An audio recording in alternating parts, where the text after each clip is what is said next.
इस एक्टिविटी में आप पैराग्राफ ग्रुप के बारे में सीखेंगे। पैराग्राफ इंडेंटेशन इस्तेमाल करना और पैराग्राफ स्पेसिंग ऐड करना।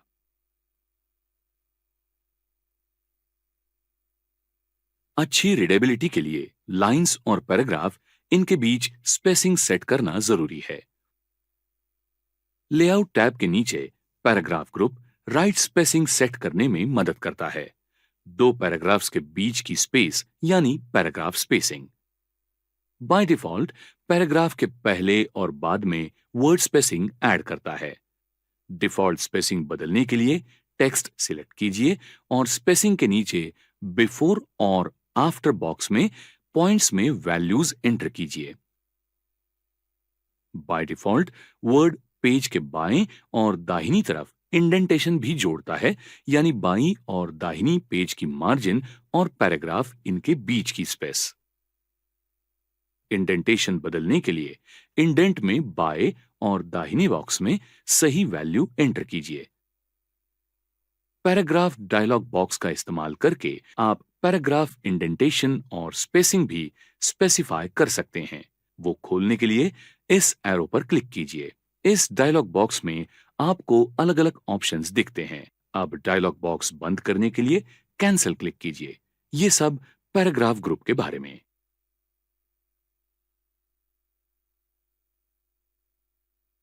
आपने जो सीखा उसकी एक रिवीजन करते हैं। पैराग्राफ इंडेंटेशन इस्तेमाल करना और पैराग्राफ स्पेसिंग ऐड करना।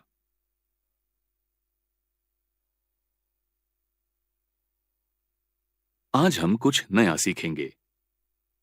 इस एक्टिविटी में पेज ओरिएंटेशन बदलना, पेज मार्जिन सेट करना, पेज साइज सेट करना, कॉलम ऐड करना, पेज और सेक्शन ब्रेक इस्तेमाल करना और लाइन नंबर्स और हाइफनेशंस इस्तेमाल करना, ये सीखेंगे।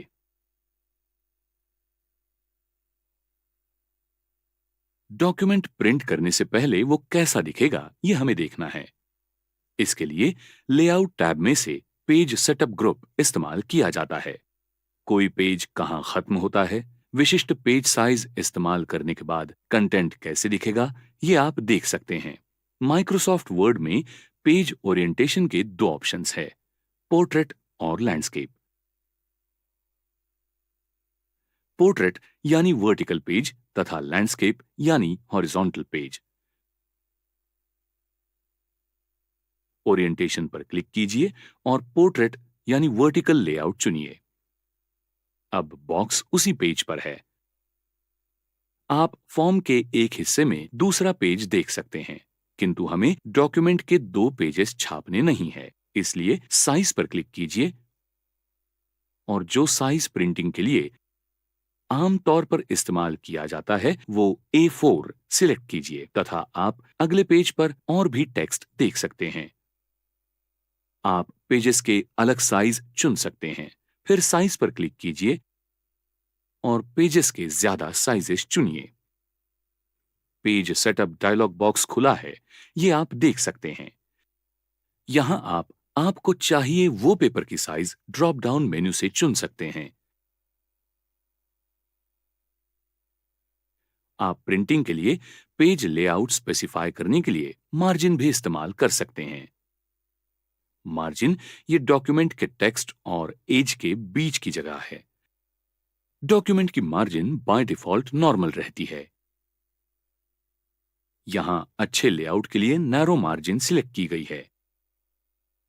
पेज साइज के अनुसार आप मार्जिन भी स्पेसिफाई कर सकते हैं।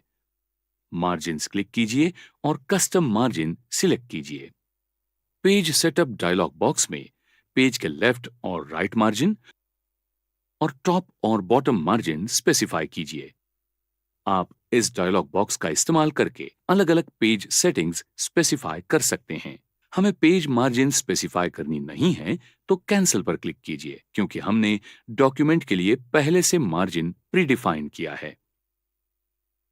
जब आप न्यूज़लेटर, न्यूज़पेपर या साइंस जर्नल देखते हैं, तब यहां दिखाए जैसे दो या अधिक कॉलम्स का इस्तेमाल करके टेक्स्ट दिया जाता है। इस लेआउट को प्रेफरेंस दिया जाता है क्योंकि उसमें ज्यादा से ज्यादा पेज स्पेस इस्तेमाल की जाती है। इस डॉक्यूमेंट के लिए हम दो कॉलम लेआउट इस्तेमाल करेंगे। कॉलम पर क्लिक कीजिए और टू सिलेक्ट कीजिए। आप देख सकते हैं कि कंटेंट अब दो कॉलम्स का इस्तेमाल करके दिखाया गया है, जिसके द्वारा एम्प्टी स्पेस कम की जाती है। आप एक्स्ट्रा स्पेस डिलीट कर सकते हैं। होम टैब पर क्लिक कीजिए और बाद में पैराग्राफ ग्रुप में से शो या हाइड पर क्लिक कीजिए। आप एक्स्ट्रा पैराग्राफ मार्क्स देख सकते हैं, वो सिलेक्ट कीजिए और डिलीट कीजिए।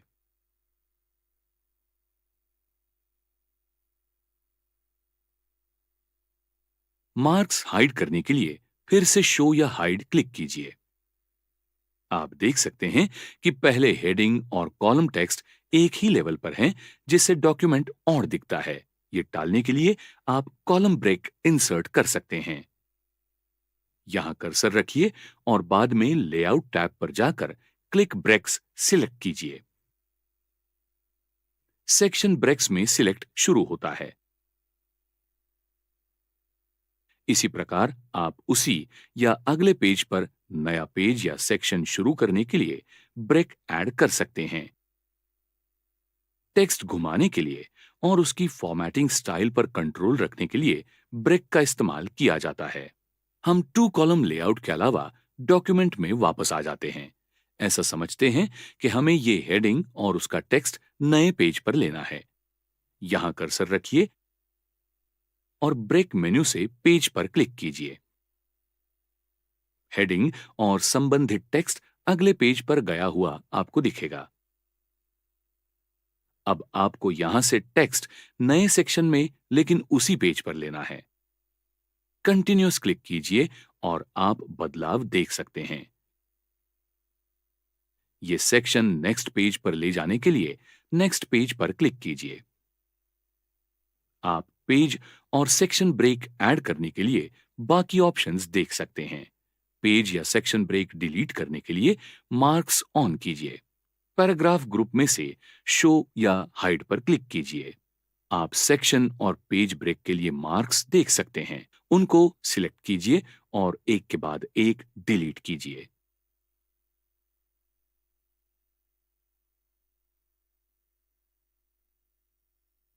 लेआउट टैब की तरफ वापस आइए। रिव्यू के हेतु हर लाइन से पहले नंबर ऐड करने के लिए लाइन नंबर्स इस्तेमाल किए जाते हैं। लाइन नंबर्स ड्रॉप डाउन से सही ऑप्शन इस्तेमाल कीजिए। आप लाइन नंबर ऑप्शंस का इस्तेमाल करके नंबरिंग ऑप्शन स्पेसिफाई कर सकते हैं। लाइन के अंत में बड़े शब्दों का विभाजन करने के लिए हाइफनेशन का इस्तेमाल किया जाता है। हाइफन यानी एक छोटा मार्क दो हिस्सों में डाला जाता है, जो आप हाइफन ड्रॉप डाउन में से अलग अलग ऑप्शंस से चुन सकते हैं। ऐसे दो हिस्सों में डाला जाता है। पेज सेटअप ग्रुप का इस्तेमाल करके पेज सेटअप करने के ये अलग अलग मार्ग हैं।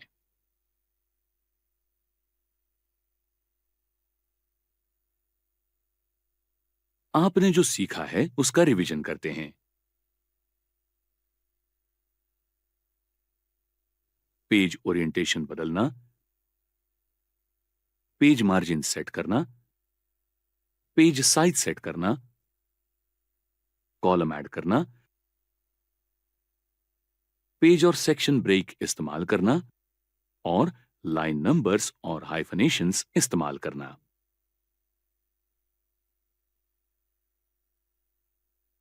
आइए देखते हैं आज आप क्या सीखने वाले हैं।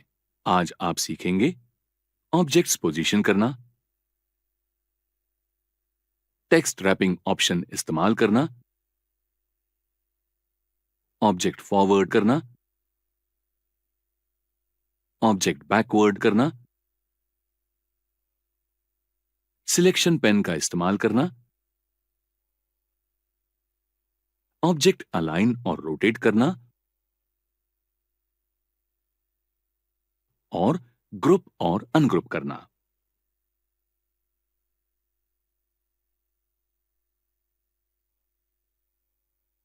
बहुत बार हमारे डॉक्यूमेंट में shapes, text boxes, images, icon आदि एलिमेंट्स होते हैं।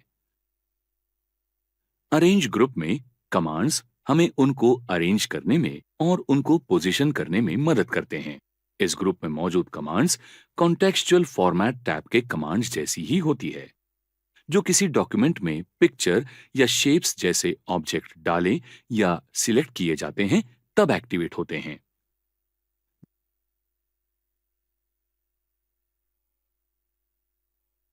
आइए देखते हैं आज आपने क्या सीखा।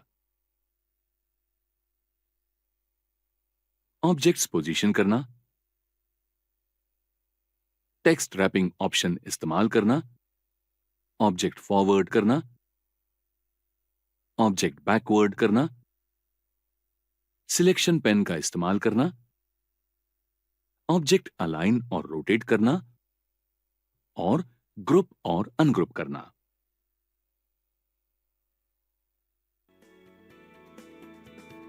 आदित्य की कंप्यूटर हार्डवेयर की दुकान है। वो और उसकी टीम संस्थाओं को कंप्यूटर की सेवा देते हैं। हाल ही में एसबीजे हाई स्कूल ने उनकी कंप्यूटर लैब शुरू करने में मदद करने के लिए आदित्य से संपर्क किया। स्कूल के कचहरी के एक कर्मचारी ने आदित्य को विनती की है कि वो जो दे सकता है उन प्रोडक्ट और सेवाओं की सूची दें। ज्यादा प्रोफेशनल लगने के लिए आदित्य ने ये यादी लेटर हेड पर भेजने का निर्णय लिया। लेटर हेड मतलब क्या और माइक्रोसॉफ्ट वर्ड इस्तेमाल करके वो कैसे बना सकते हैं, आइए देखेंगे।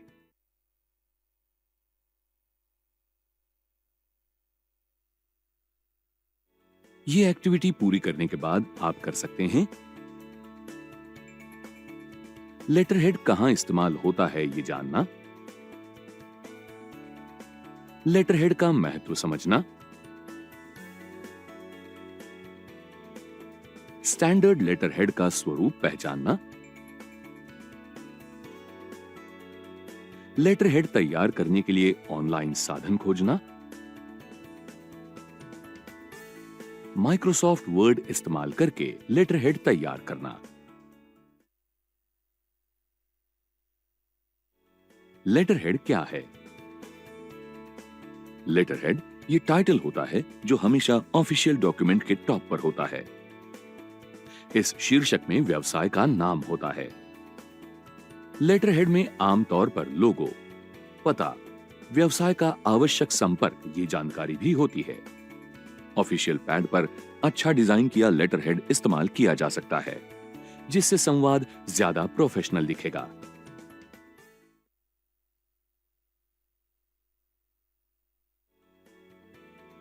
उन्नीसवें शतक में औद्योगिक क्रांति होने तक लेटर हेड्स की संकल्पना अस्तित्व में नहीं थी।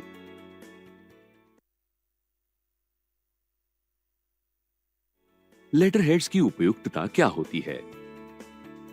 लोगों को ऐसा लगता है कि सिर्फ बड़े कॉरपोरेशन क्लाइंट, ग्राहक और बाकी व्यवसाय के साथ संवाद के लिए लेटर हेड का इस्तेमाल करते हैं,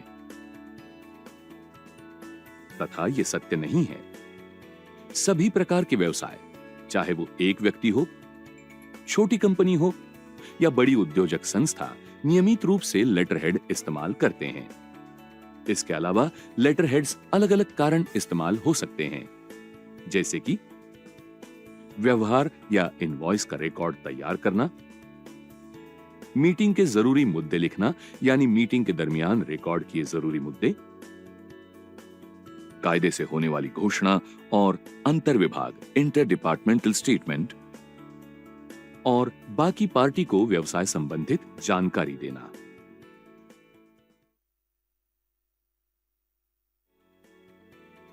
पहले राजाओं के पत्र चिन्हांकित करने के लिए सील का इस्तेमाल किया जाता था। सील पत्र भेजने वाले के चिन्ह के तौर पर काम करता था, तथा प्रिंटिंग प्रेस के शोध से लेटर हेड्स व्यापक प्रमाण में इस्तेमाल करना आसान हो गया। तब से लेटर हेड्स प्राप्तकर्ता को दस्तावेज भेजने वाले की जानकारी देने का काम करते हैं।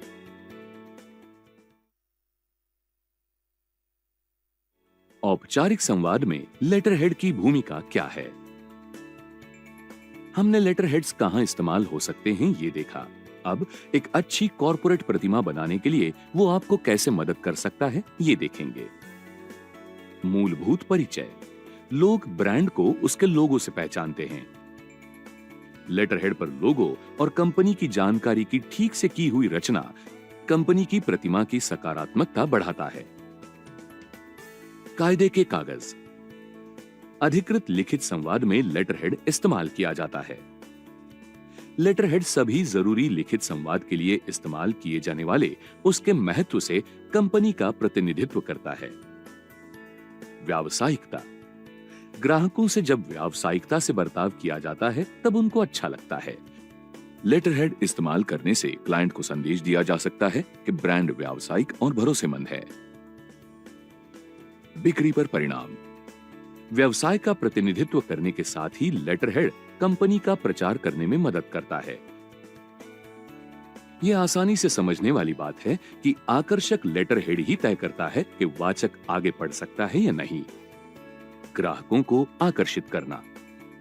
लेटरहेड कंपनी की जरूरी जानकारी देता है जो ईमानदारी और विश्वास की भावना निर्माण करने में मदद करता है। लेटरहेड कंपनी को ब्रांडिंग का एक आधिकारिक स्वरूप प्राप्त करके देता है और वो सर्वोत्तम है, ये दर्शाता है। मार्केटिंग साधन। लेटरहेड संभाव्य ग्राहक को सही और स्पष्ट संपर्क की जानकारी प्रदान करता है जिससे वो कंपनी से सहजता से संपर्क कर सकते हैं।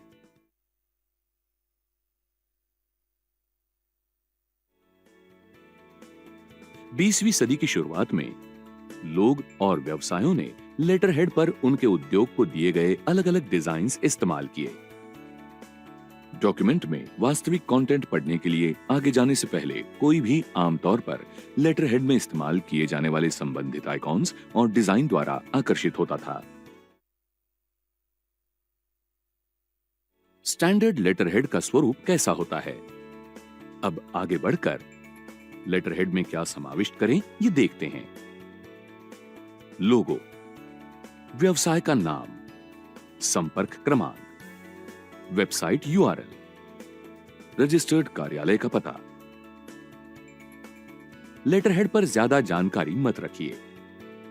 एक से ज्यादा संपर्क क्रमांक, स्लोगन या सोशल मीडिया प्रोफाइल के लिंक्स वगैरह का समावेश करने से पहले ध्यान से सोचिए। कई बार उनका समावेश न करना ही उचित होता है।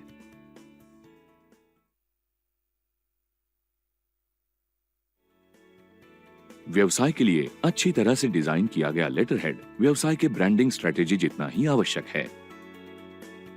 व्यवसाय के सभी प्रकार के संवाद और विज्ञापन साधन पर रहने वाले व्यावसायिक स्वरूप के लेटरहेड ग्राहकों का व्यवसाय के प्रति विश्वास बढ़ाते हैं।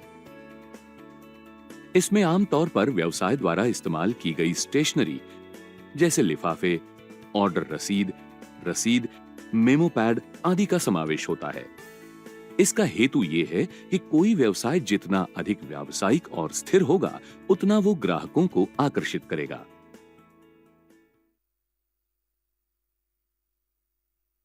लेटरहेड तैयार करने के लिए कौन से ऑनलाइन साधनों का इस्तेमाल किया जा सकता है? लेटरहेड तैयार करने के लिए इस्तेमाल किए जाने वाले विविध सॉफ्टवेयर्स और वेबसाइट्स की एक झलक देखते हैं। Microsoft Word, Office 365, Canva, Adobe Spark, DesignMantic, Venngage, PsPrint, banner snap और कई सारी। इनमें से कुछ ऑनलाइन साधन आपको मुफ्त लेटरहेड तैयार करने की अनुमति देते हैं, किंतु ऐसे कुछ साधन हैं जिसमें आपको फ्री ट्रायल के बाद मेंबरशिप लेना जरूरी होता है। लेटरहेड बनवाने का सर्वोत्तम मार्ग यानी माइक्रोसॉफ्ट वर्ड इस्तेमाल करके एक डिजाइन तैयार करना, क्योंकि वो हर किसी के लिए सहजता से उपलब्ध है। माइक्रोसॉफ्ट वर्ड इस्तेमाल करके आप लेटरहेड कैसे तैयार कर सकते हैं? अब संस्था या व्यवसाय के लिए लेटरहेड डिजाइन करने की संपूर्ण प्रक्रिया देखते हैं। माइक्रोसॉफ्ट वर्ड में लेटरहेड तैयार करना बहुत आसान है। क्यों? क्योंकि माइक्रोसॉफ्ट वर्ड में अनेक रेडीमेड टेम्पलेट्स स्टोर में हैं। फाइल टैब पर क्लिक कीजिए और बाद में दाहिने तरफ न्यू कमांड पर आपको एक विंडो दिखेगी। अगर आप इंटरनेट से कनेक्टेड हैं तो माइक्रोसॉफ्ट वर्ड आपको ऑनलाइन टेम्पलेट्स खोजने की अनुमति देगा। बॉक्स में लेटरहेड टाइप कीजिए और सर्च बटन पर क्लिक कीजिए। वाह, सामने आए टेम्पलेट्स की संख्या देखिए। आप नीचे स्क्रॉल करके सभी टेम्पलेट्स देख सकते हैं। आगे जाने के लिए आपके पसंद के डिजाइन पर क्लिक कीजिए। सही टेम्पलेट चुनिए। इस टेम्पलेट का इस्तेमाल करने के लिए क्रिएट बटन पर क्लिक कीजिए। आप देख सकते हैं कि आपके टेम्पलेट ने एडिटिंग विंडो पूरी इस्तेमाल कर ली है। नीचे स्क्रॉल करने पर आप देख सकते हैं कि उसमें कुछ डमी कंटेंट है। लेटर हेड डिजाइन करने की प्रक्रिया में आगे चलते हैं। शुरुआत करने के लिए कुछ कंटेंट बदलते हैं। कार्यालय का पता, मोबाइल नंबर और ईमेल एड्रेस के लिए डमी कंटेंट यहां देख सकते हैं। आपको वो आपके कंटेंट से रिप्लेस करना होगा। ऑफिस के पते के लिए कंटेंट हटाइए और अभी के लिए आदित्य के कंपनी का पता लिखिए। आप वो एक या अधिक पंक्तियों में सादर कर सकते हैं। अभी का कंटेंट हटाइए। यहाँ आपने पारंपरिक मार्ग इस्तेमाल किया है। इसी प्रकार आप टेम्पलेट में आपका संपर्क क्रमांक और ईमेल आईडी बदल सकते हैं। अब लोगो के तरफ जाते हैं। इंसर्ट टैब पर जाइए। हेडर एडिट कीजिए। अभी का कंटेंट हटाइए। डिजाइन टैब पर जाइए। पिक्चर्स इस पर्याय पर क्लिक कीजिए। अब लोगो की इमेज चुनिए और इंसर्ट पर क्लिक कीजिए। आप एडिट पॉइंट्स इस्तेमाल करके लोगो इमेज का आकार बदल सकते हैं। हेडर और फुटर बंद कीजिए। अभी इंसर्ट किए टेक्सचर कंटेंट का स्वरूप आप बदल सकते हैं। अभी हम वेबसाइट एड्रेस बदल रहे हैं। ऐसा करने के लिए होम टैब में से कट पर्याय का इस्तेमाल कीजिए। वेबसाइट एड्रेस रखने के लिए एक टेक्स्ट बॉक्स तैयार कीजिए। जरूरत अनुसार टेक्स्ट बॉक्स रिप्लेस कीजिए। टेक्स्ट ठीक से एनहांस कीजिए। आपका डॉक्यूमेंट सेव करना याद रखिए। यहाँ दिखाए जैसे आप डॉक्यूमेंट के मार्जिन एडजस्ट कर सकते हैं। इस पर आधारित आप फिर टेक्स्ट बॉक्स चुन सकते हैं। कंटेंट का आकार बदलने के लिए फॉन्ट साइज पर्याय पर क्लिक कीजिए। सही फॉन्ट साइज चुनिए। पता और संपर्क, इनका आकार कंपनी के नाम से थोड़ा छोटा रख सकते हैं और कंपनी का नाम बोल्ड कीजिए। कंटेंट का रंग बदलिए। अगर आपको ऐसा लगता है कि अभी का रंग सही नहीं है तो आप कस्टमाइज कर सकते हैं। मोर कलर्स पर क्लिक कीजिए। कलर्स विंडो में एक कलर चुनिए। रंगों के शेड्स देखने के लिए आप स्लाइडर ड्रैग कर सकते हैं। ये RGB कलर मॉडल पर कार्य करता है। पूरा होने पर ओके पर क्लिक कीजिए। कंटेंट और बढ़ाइए। आप आपकी पसंद अनुसार वो बढ़ा सकते हैं। सिर्फ निश्चित कीजिए कि आप डॉक्यूमेंट के कंटेंट ज्यादा फॉर्मेट नहीं कर रहे हैं।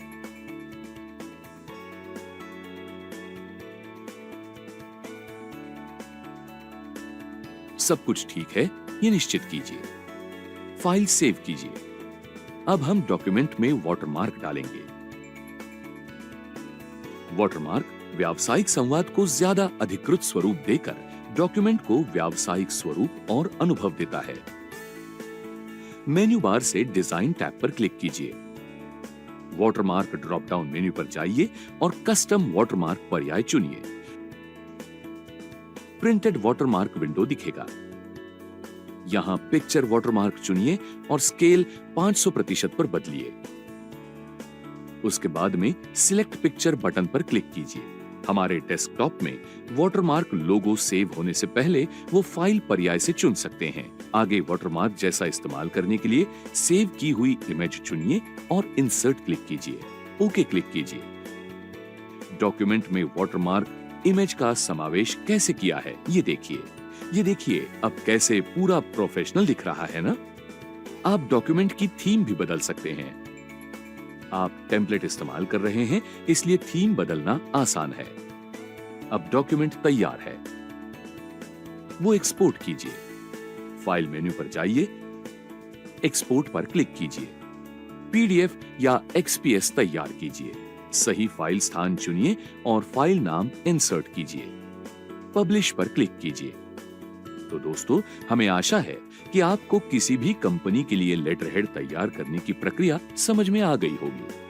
आप अलग अलग रेडी टू गो टेम्पलेट्स इस्तेमाल कर सकते हैं और वो खुद बनाने की कोशिश कर सकते हैं। हमने बनाया हुआ लेटर हेड आसान है।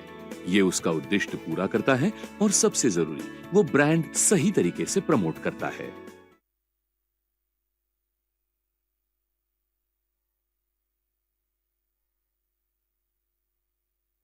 आइए देखते हैं इस एक्टिविटी में आपने क्या सीखा। लेटर हेड कहां इस्तेमाल किए जाते हैं ये देखना, लेटर हेड का महत्व जानना, स्टैंडर्ड लेटर हेड का स्वरूप पहचानना, लेटर हेड तैयार करने के लिए ऑनलाइन साधन खोजना, माइक्रोसॉफ्ट वर्ड इस्तेमाल करके लेटर हेड तैयार करना।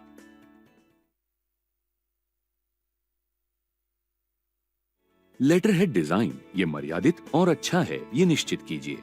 प्रमुखता से लेटर हेड का काम उसके कंटेंट को प्रभावशाली तरीके से व्यक्त करना और पढ़ने वाले को कंफ्यूज न करना ये होता है। अब आदित्य को ये डॉक्यूमेंट लेटर हेड के साथ प्रिंट करके उसके ऊपर सेवाओं की सूची के साथ स्कूल वालों को भेजना है।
तकनीक, मनोरंजन, डिजाइन या टीईडी यानी टेड ये एक मीडिया संगठन है जो व्याख्यानों को निशुल्क वितरण के लिए ऑनलाइन पोस्ट करता है।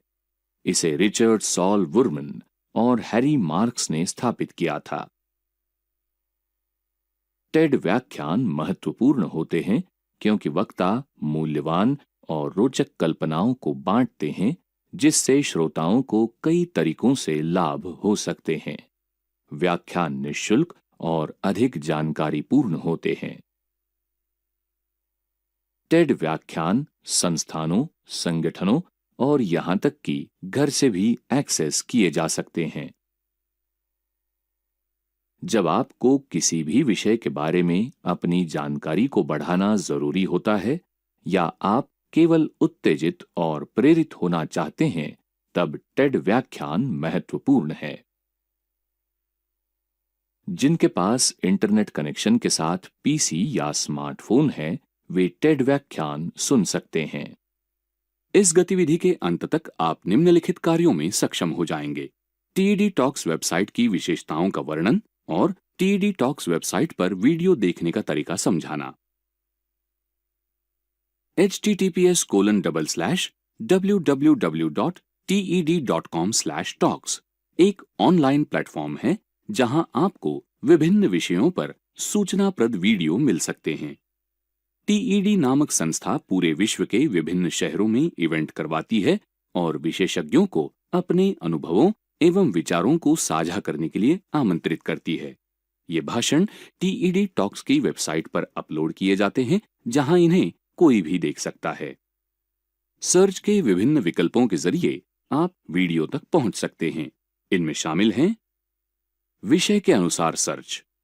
इस विकल्प से अपनी रुचि के विषयों के अनुसार वीडियो सर्च कर सकते हैं। भाषा के अनुसार सर्च। अपनी भाषा के आधार पर वीडियो सर्च कर सकते हैं। अवधि के अनुसार सर्च। यदि आपके पास केवल कुछ मिनट का समय है तो उपलब्ध समय के अनुसार सूचनाप्रद वीडियो देखकर आप अपने समय का सदुपयोग कर सकते हैं। फिल्टर, सर्च के तीनों विकल्पों के आधार पर अपनी प्राथमिकता चुनकर एंटर दबाएं। सक्रिय फिल्टर के सामने आपकी प्राथमिकताएं प्रदर्शित होती हैं। जिस वीडियो को देखना चाहते हैं उस पर क्लिक करें। इससे संबंधित विभिन्न विवरण प्रदर्शित होते हैं। इनमें शामिल होता है कि भाषण कहां और कब दिया गया था। व्यू की कुल संख्या भी प्रदर्शित होती है। साथ ही वीडियो का सारांश और वक्ता के विषय में कुछ सूचना भी प्रदर्शित होते हैं। कोई वीडियो देखने के लिए प्ले बटन पर क्लिक करें। अपनी सुविधानुसार आप वीडियो को प्ले और पॉज कर सकते हैं। तो आप देख सकते हैं कि घर बैठे ही आप पूरी दुनिया के विशेषज्ञों को सुन सकते हैं और अपनी जानकारी बढ़ा सकते हैं। TED टॉक्स प्लेटफॉर्म पर विशुद्ध जानकारी एवं विचार दिए जाते हैं और दिए गए विचार विश्वसनीय होते हैं। तो इस अभूतपूर्व ऑनलाइन सुविधा के बारे में अपने मित्रों को भी बताइए।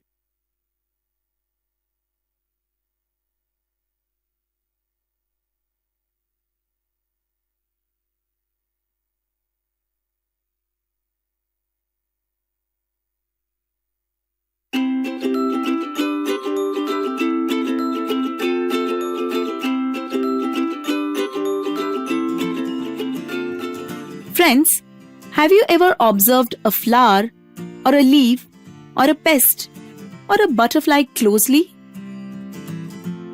Let's take a closer look to these ants running in a line. See carefully now. We could see an ant very clearly because we have used a magnifying glass here. Now let's take a closer look to the butterfly. How beautiful its wings are. And what this might be? An amoeba? Oh, that's kiwi fruit. And what this might be? Can you guess?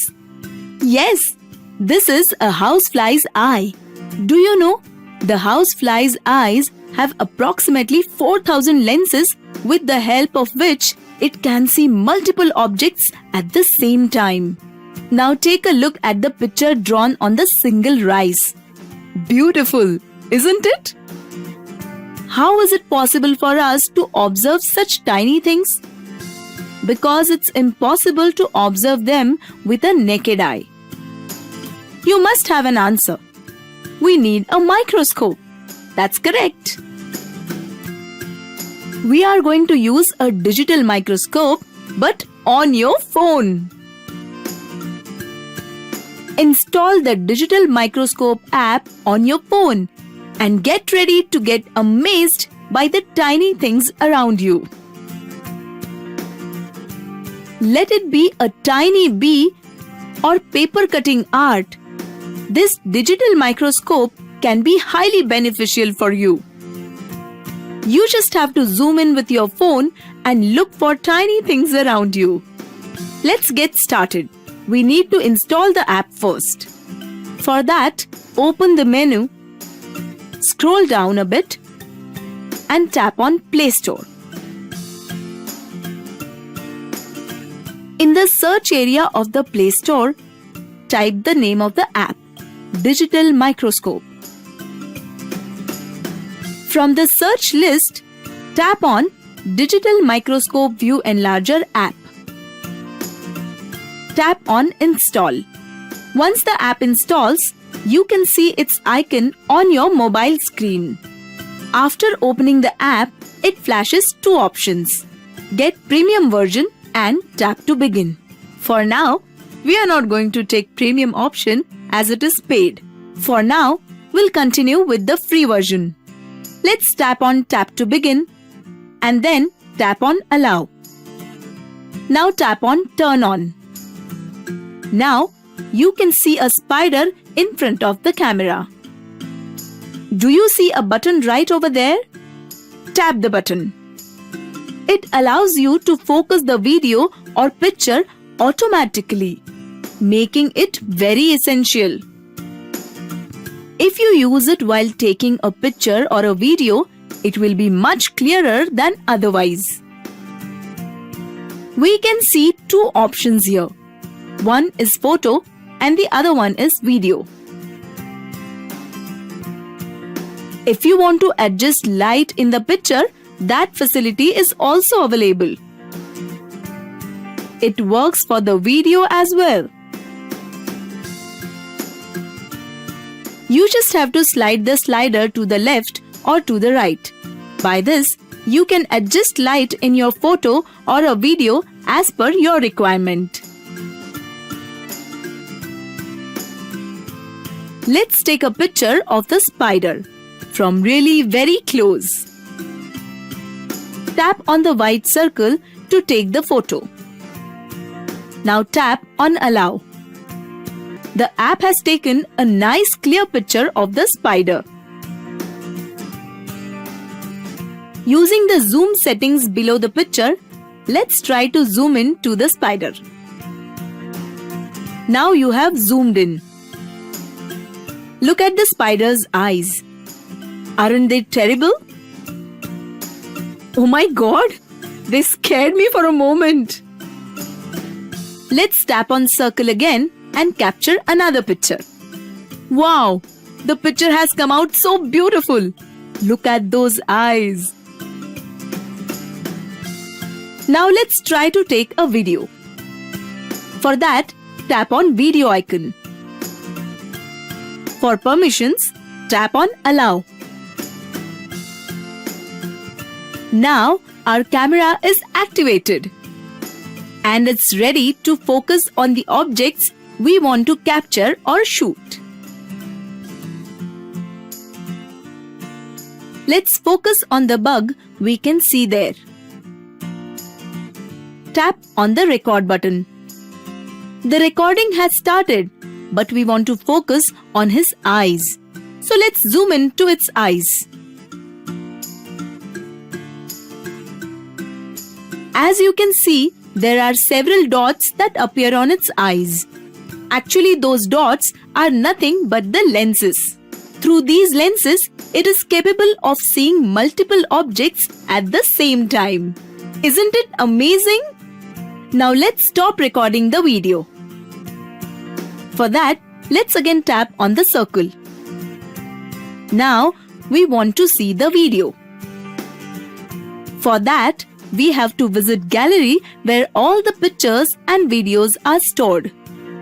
To visit the gallery, we have to tap on Gallery icon.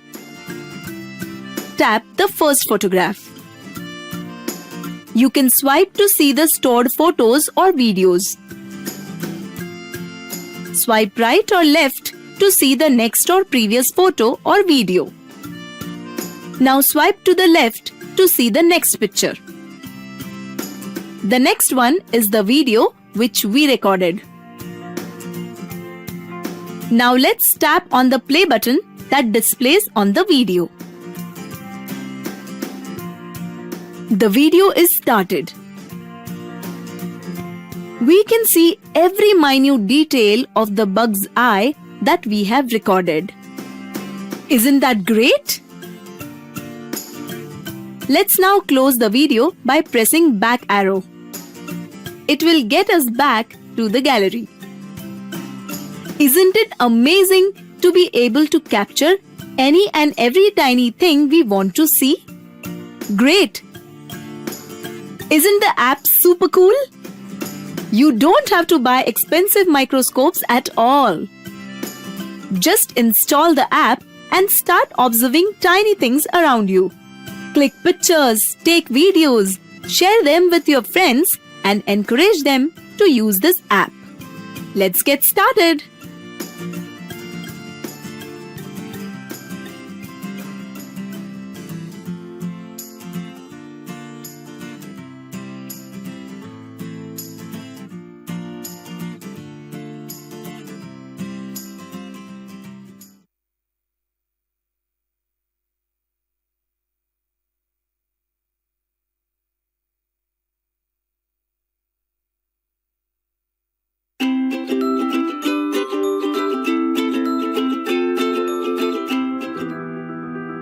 Friends, imagine that a teacher has given you a math problem and you don't know how to go about it. You must be waiting for a magic to happen. Shall I show you how? What if I solve this problem in seconds without typing it anywhere? Amazed! But friends, really, such a magic exists. It's called Photomath app. It helps you solve math problems just by scanning what you have noted on your book. Isn't it awesome? Shall we enter this world of magic? You will surely befriend math with it. To download the app, let's tap on the Play Store app. Let's type Photomath in the search area. Let's tap on the app that has appeared. Okay, now let's tap on Install. You know by now that the app will download it first and then get installed. Look, the app welcomes us. Here, you can select your language. Below English, there is an option named Other. Let's tap on it.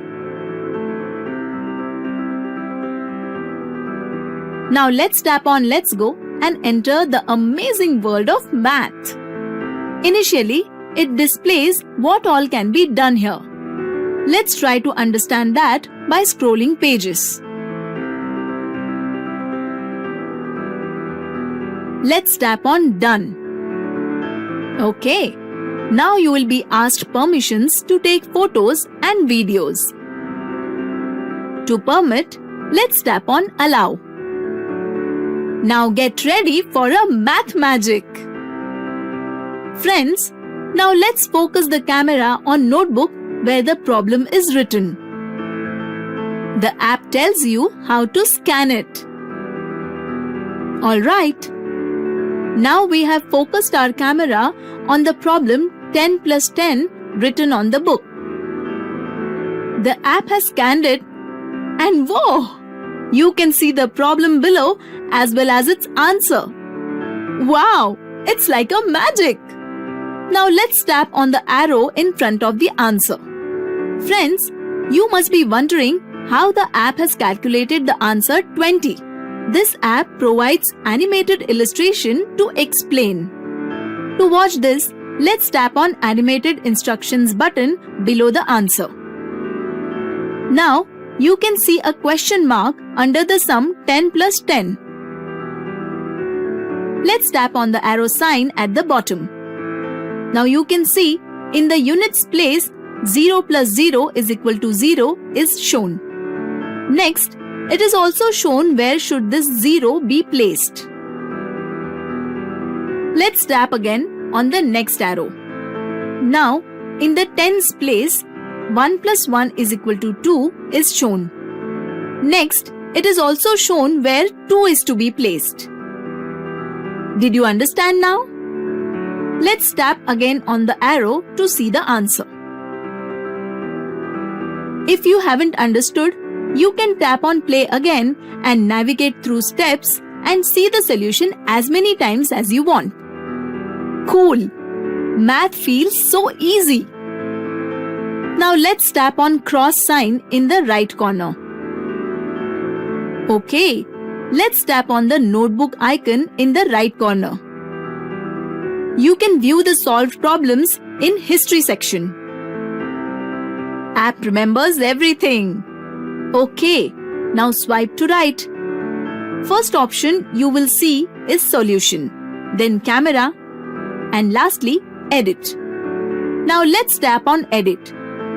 And let's change the sum 10 plus 10 to 10 plus 30 using the number pad. You can immediately see the answer 40 down there. It's easy. Let's tap on the arrow in front of 40. Now the entire problem is shown. Friends, this was all about an easy problem. Shall we try a difficult one? Now let's scan this problem. X square plus 8x plus 16 is equal to 0. Wow! The answer is shown below. The value of x is minus 4. Now let's see how did we get this answer. For that, let's tap on 3 arrows. In the first step, expression is factored. Means a formula similar to this is searched. According to the formula, in the next step, x plus 4 bracket square is equal to 0 is written. And in the third step, square of both the sides are taken. Hence, the value of x was found to be minus 4. Let's see how the expression is factored in the first step. We shall know about it after tapping on the arrow. The equation is matched with the formula a square plus 2ab plus b square is equal to a plus b bracket square. You can get more explanation after tapping on slanted arrows. 8x is factored as 2 into x into 4. Tap on right arrow and 16 is factored as square of 4. Now let's tap on cross sign next to detail view. So friends, using those steps we reached x plus 4 bracket square is equal to 0. Got it? Now, x plus 4 bracket square is equal to 0 is explained in the next step. It's written that if the square is to be 0, the base should be 0. That means square of 0 equals to 0. Hence, squares on both the sides are cancelled. Hence, the answer is x plus 4 is equal to 0. So at the end, x plus 4 is equal to 0 is shown. Moving plus 4 to right side will make it minus 4. Right? Now we get 0 minus 4, that is minus 4. Hence, the value of x is equal to minus 4. Making sense? It's also shown how can this problem solve with graph.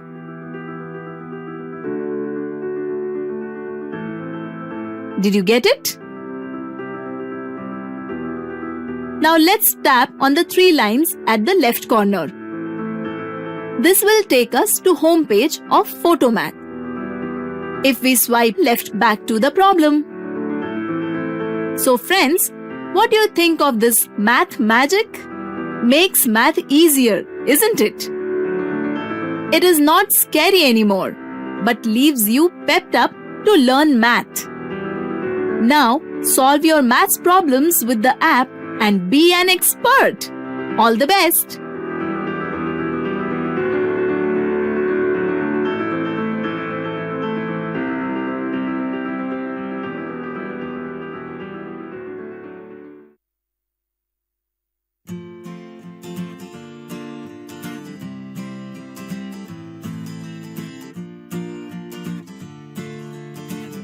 We are surrounded by fascinating and amusing plant kingdom. Few people grow plants at home in pots and a few have small gardens. If you go to parks, you can see several types of plants, leaves and flowers. But many a times, we don't really know them by their names, isn't it? Now let me introduce you to a magic. This magic is called as PlantSnap app. Curious to know what it is? When you click picture of any kind of leaf or flower using this app, it provides you the name, species and scientific information of the plant. Sounds unbelievable, but it's true. Not only this, but if you already have a picture of a flower or leaf, you can find its species using the app. Interesting, isn't it? Let's learn more about the app. Now we'll see how to use the app. Let's install the app first by going to the Play Store. As Play Store opens, type PlantSnap in the search area. You'll see the name of the app in the search list. Tap on the name. Now we can see the app PlantSnap, identify plants, flowers, trees and more.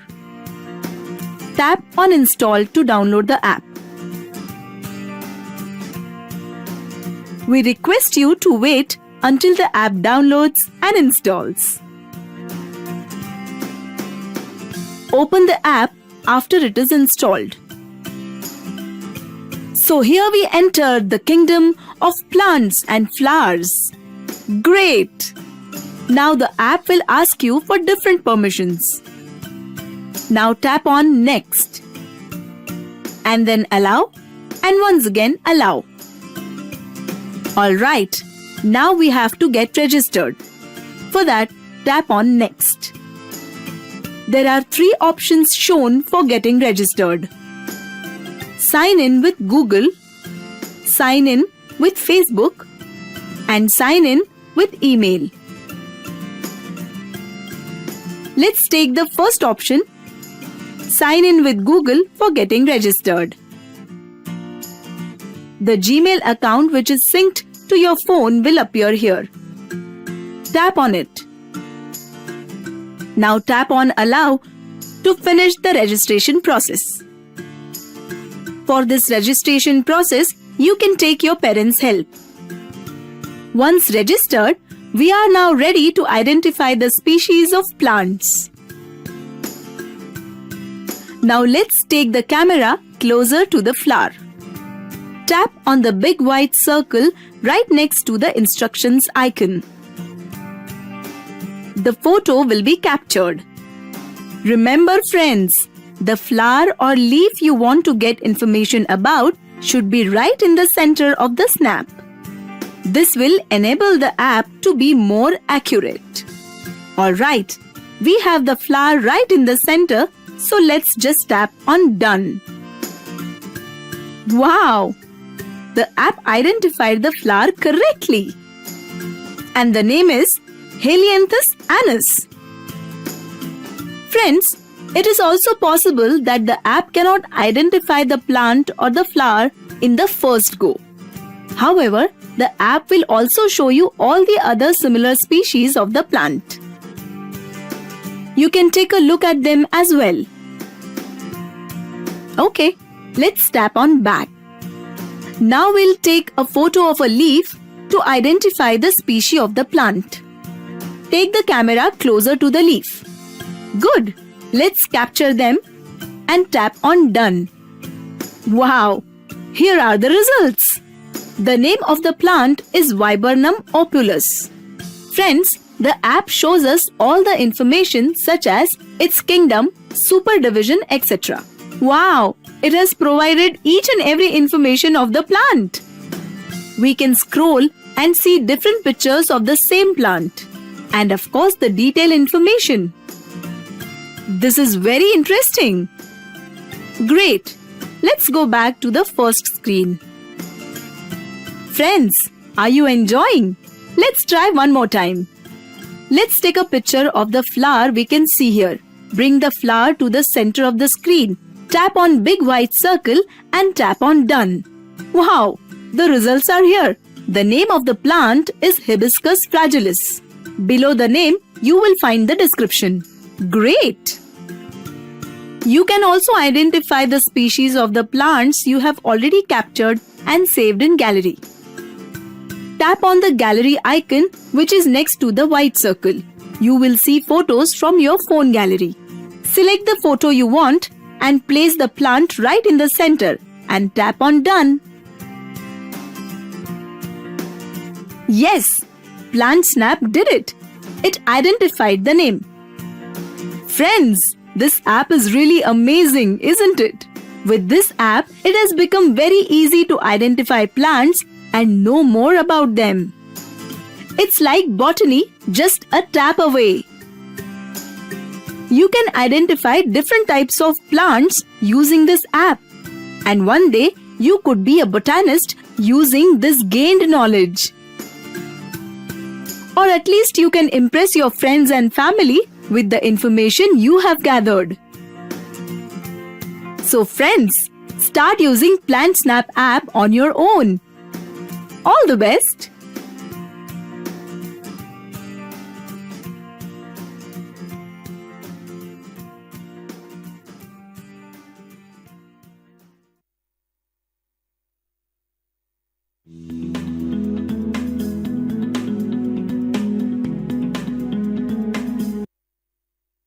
दाहिने हाथ की छोटी उंगली को उसके home रो की स्थिति से थोड़ा सा दाहिने ले जाकर एपोस्ट्रोफी बटन को दबाएं। हमेशा की तरह आपकी उंगलियां अपनी होम रो की स्थिति में बनी रहनी चाहिए और कैरेक्टर को टाइप करने के बाद आपकी छोटी उंगली अपनी स्थिति पर लौट आए।